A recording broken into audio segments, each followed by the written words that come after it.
resilient, tinarantado. Hindi nauubra sa atin yung bait-baitan, kimikimian, tahimik-tahimikan, patawad pero hindi po. Hindi ko sisimplihan, hindi ko babaitan ang mensahe ko ngayon dahil hindi naman sila mababait. Sa katunayan, mga hayop sila. So bakit natin babaitan ang mensahe natin? Hindi natin kakalmahan ang mga salita at kilos natin dahil deserve nila ang galit, ang pikon, at poot ng mga nanakawang Pilipino. Hindi tayo pwedeng kumalma.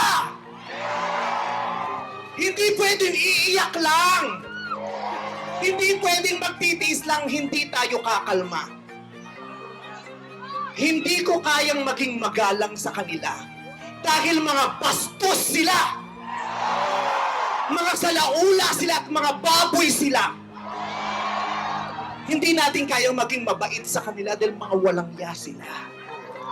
Hindi pwede. Hindi pwede. Yung mabait ka lang, mabuting asal ka, hindi uubra sa kanila ang mabuting asal at mabait lang kasi nga mga demonyo sila.